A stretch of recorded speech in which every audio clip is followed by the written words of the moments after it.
Hello friends, Nifty analysis video में आप लोगों का स्वागत है। 30 अगस्त के लिए हम लोग यहाँ एनालिसिस करेंगे और देखते हैं निफ्टी का क्या चार्ट पैटर्न है और भी आने वाले 2 दिन में या 3 दिन में, जो भी अभी इस वीक में 3 दिन रह गए ट्रेडिंग के, उसमें क्या संभावनाएं बन रही हैं। ठीक है, सो चलते हैं निफ्टी के चार्ट पे। एंड वीडियो स्टार्ट करने से पहले एक डिस्क्लेमर ये है कि मैं सेबी रजिस्टर्ड एडवाइज़र नहीं हूँ, तो हम लोग यहाँ पर जो भी एनालिसिस कर रहे हैं वो सिर्फ एजुकेशन पर्पज़ के लिए रहेगा। इस वीडियो को देख करके अगर आप कोई भी अपना ट्रेडिंग डिसीजन लेते हो और उसमें आपका प्रॉफिट होता है या लॉस होता है, उसके 100% रिस्पॉन्सिबिलिटी आपकी खुद की रहेगी। आपके लॉस या प्रॉफिट के लिए मैं जिम्मेदार नहीं हूँ। डिस्क्लेमर आपकी स्क्रीन पे है, आप पढ़ सकते हैं।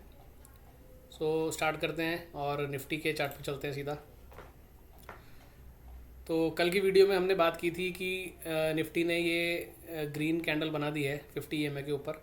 तो अब यहाँ से एक सिनेरियो बन रहा है कि यहाँ से इसको ऊपर की तरफ जाना चाहिए, और आज हमें एक गैप अप मिला। हालांकि वो गैप अप सस्टेन नहीं हुआ, हम उसके बाद नीचे आए। सो सारा दिन क्या निफ्टी ने परफॉर्मेंस दिया, किस तरह का मूव रहा, वो देखते हैं। चलते हैं 1 मिनट के टाइम फ्रेम पे। तो अभी हम आ गए हैं 1 मिनट के टाइम फ्रेम पे। अब जैसा कि कल की वीडियो में हमने बात की थी, कि कल की वीडियो में भी और पहले भी काफ़ी दिन हमने बात की है कि जब भी मार्केट में एक अप ट्रेंड आपको दिख रहा होता है, जैसे कि अप ट्रेंड से मेरा मतलब है कि जब हमारा जो एवरेजेस है वो इस सीक्वेंस में रहती हैं 20, 50, 100, 200, तो उसको हम अप ट्रेंड कहते हैं। ये चीज़ हम कई बार डिस्कस कर चुके हैं। लेकिन क्लोजिंग आते आते वो क्या करता है, वो 50 के नीचे आके क्लोज देता है। एंड कल तो इसने 200 के भी नीचे आके क्लोज दिया था, जो कि मैंने कल की वीडियो में हमने ये बात डिस्कस भी की थी कि ये सिनेरियो ठीक नहीं है। तो उससे क्या होता है कि ये एक इंडिकेशन लगती है कि अगर कल हम गैप डाउन होंगे या तो, और अगर हम गैप अप होंगे या फ्लैट होंगे या गैप अप होते हैं, और मतलब संभावना ये रहती है कि ऐसे केस में हम या तो फ्लैट ओपन होंगे या डाउन ओपन होंगे, गैप डाउन। लेकिन अगर हम गैप अप ओपन हो जाते हैं, ये देखते हुए कि बाहर की मार्केट्स कैसी थी और किसी और रीज़न से अगर हम गैप अप भी ओपन हो जाते हैं, तो वो गैप अप सस्टेन नहीं होता है। जैसे कि आज ये गैप अप सस्टेन नहीं हुआ। ठीक है, उसके बाद हम जो है गैप अप होने के बाद नीचे आए। नीचे आके हमने सारा दिन ये साइडवेज रहे, और लास्ट में आते आते यानी कि 2 बजे के बाद में हमने ये 200 को अच्छे से ब्रेक डाउन कर दिया। लेकिन अब यहाँ पर एक ट्विस्ट है। ट्विस्ट क्या है कि वापस क्लोजिंग आते आते हम सारी एवरेजेस के ऊपर आ गए। यानी जो कल हुआ था उसका बिल्कुल अपोजिट आज हुआ है। कल हम सारी एवरेज के नीचे आके बंद किए थे और आज हम सारी एवरेज के ऊपर आके बंद किए हैं। तो अब संभावना ये है कि अगर कल हम गैप डाउन खुलते हैं किसी भी रीज़न से, तो वहाँ से वो गैप डाउन सस्टेन होने की संभावना कम है। हम वहाँ से एक बार थोड़ा ऊपर की तरफ आ सकते हैं, जैसे आज हम गैप अप होने के बाद नीचे आए। ठीक है, और ये जो क्लोजिंग करके गया जिस तरीके से, ये एक गैप अप वाला सेटअप है। तो अब गैप अप होंगे नहीं होंगे वो तो कल मॉर्निंग में हमें पता चलेगा। लेकिन अगर हम गैप अप नहीं होते हैं, फ्लैट ओपन होते हैं, तो फ्लैट ओपन होने के बाद भी पहली संभावना यहाँ से ऊपर जाने की है। और अगर किसी भी कारण से हम गैप डाउन ओपन हो जाते हैं, तो वहाँ से भी एक बार को पहला ट्रेड अपने को ऊपर की साइड मिलने की पूरी पूरी संभावना है। हालांकि मैं रिपीट कर रहा हूँ, ये जो सेटअप है ये गैप अप वाला सेटअप है। नेक्स्ट डे मार्केट में गैप अप होता है जब इस तरीके से क्लोजिंग आती है तो। ठीक है, तो ये हो गया। और बाकी आगे के टाइम फ्रेम एक बार चलते हैं। 1 मिनट पे हमने देख लिया, 3 मिनट पे चलते हैं एक बारी। 3 मिनट पे भी हमने देख लिया कि ये सारी एवरेजेस जो है बिल्कुल स्क्वीज़ हो चुकी हैं, और 5 मिनट पे हमारे 5 मिनट पे भी सारी एवरेज स्क्वीज़ हो चुकी हैं। तो अब यहाँ से एक इंडिकेशन तो मिल रहा है कि अब इसको कहीं ना कहीं मूव तो लेना है। ठीक है, अब मूव लेने के लिए अगर मान लो इसको ऊपर का मूव लेना है, तो ऊपर का मूव लेने के लिए आप लोगों को एक लेवल मालूम है। कौन सा लेवल मालूम है? जिसकी बात हमने मंडे की एनालिसिस के लिए भी की, और आज ट्यूसडे की एनालिसिस के लिए भी की, और कल के लिए भी वही लेवल मैं वापस से रिपीट कर रहा हूँ। 370 वाला एक लेवल आप लोगों को दिया था, जो ट्वीट भी किया था कि 370 एक की लेवल रहेगा। और आज भी आपने देखा, कल भी आपने देखा पूरा दिन, और आज भी आपने देखना, आज ये गैप अप हुआ 370 के ऊपर। लेकिन फ्यू मिनट्स भी वहाँ पे सस्टेन नहीं हुआ और नीचे आया। और उसके बाद में जब इसने ऊपर जाने की कोशिश की तो वहीं जाके अटका है। अब यहाँ देखो 360 के पास अटका, फिर यहाँ ऊपर जाने की कोशिश करी, यहाँ ऊपर जाने की कोशिश करी, 360 पे अटका। तो 370 एक बहुत मेजर एक लेवल है। ठीक है, तो अब वो लेवल अगर ब्रेक हो जाता है कल, अब हो सकता है कल हम उसके ऊपर ही गैप अप ही खुलें जैसे आज खुले थे। अब आज हम ऊपर खुल के सस्टेन क्यों नहीं है, उसका रीज़न मैंने आप लोगों को अभी डिस्कस किया। लेकिन कल हो सकता है कि अगर हम गैप अप होते हैं तो कल हम वहाँ पे सस्टेन कर जाएं, और फिर जो हमारे ऊपर के टारगेट्स हैं 19,500 वाले, वो हमारे को कल या परसों में अचीव होते दिखें।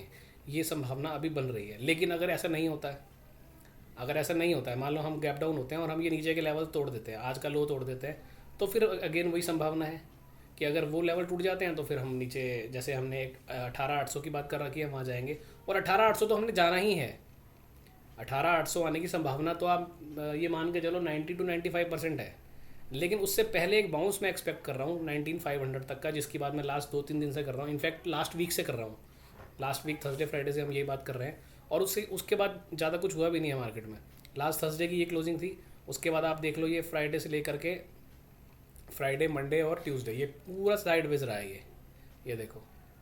क्योंकि यहाँ पर एक्सपेंशन था, और हमने ये बात भी की थी वीडियो में, मंडे वाली वीडियो में, कि जब मल्टीपल टाइम फ्रेम पे इस तरह का एक्सपेंशन हो जाता है तो फिर कहीं ना कहीं या तो वो बाजार को साइडवेज होना पड़ेगा ताकि एवरेज अपने आप को स्क्वीज़ करें, या फिर उसको एक बार ऊपर आना पड़ेगा।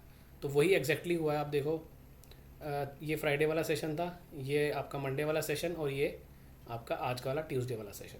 तो अब जब ये यहाँ पर कॉन्ट्रैक्शन हो चुका है, अब यहाँ से इसको एक मूव लेना है। तो जिस तरह से ये पैटर्न इसने बना दिया है, ये वाला जिस तरह से ये कंसोलिडेशन किया है, इसको देख के यही लग रहा है कि ये जो मूव है ये ऊपर की तरफ एक बार को आना चाहिए। और जो लेवल्स हम उम्मीद कर रहे हैं 19,450 से लेकर 19,500 तक, वो लेवल कल या परसों में अपने को दिख जाने चाहिए। ठीक है, तो ये दोनों सिनेरियो आपके माइंड में होने चाहिए, ऊपर का भी और नीचे का भी। और की लेवल अगेन 370 वाला एक की लेवल अपने को समझ में आ रहा है। अब जैसे ये 5 मिनट का टाइम फ्रेम है, अब मैं अगर आपको 10 मिनट का टाइम फ्रेम लगा के दिखाता हूँ, तो 10 मिनट के टाइम फ्रेम पे आप आओगे, यहाँ पर भी आपको एक्सपेंशन दिख रहा है।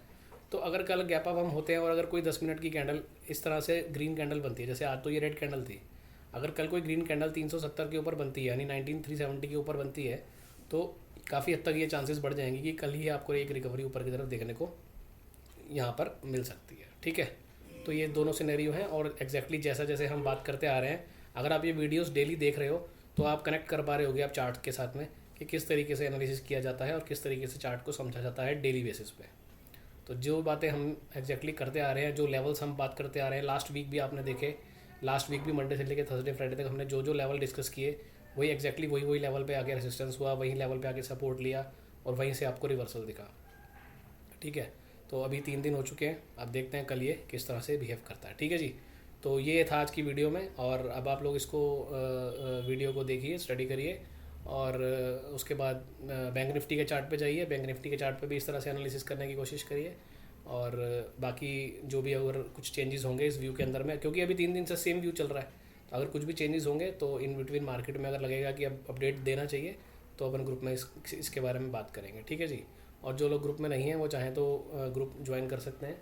ग्रुप में हम लोग कुछ डिस्कशन करते रहते हैं, स्टॉक्स वगैरह की भी बात करते रहते हैं, तो अगर आप चाहें तो वहाँ पे ज्वाइन हो सकते हैं। ठीक है जी, चलिए ओके, ये वीडियो ख़त्म करते हैं, मिलेंगे नेक्स्ट वीडियो में, फिर आगे की बात करेंगे। Okay, thank you, bye bye.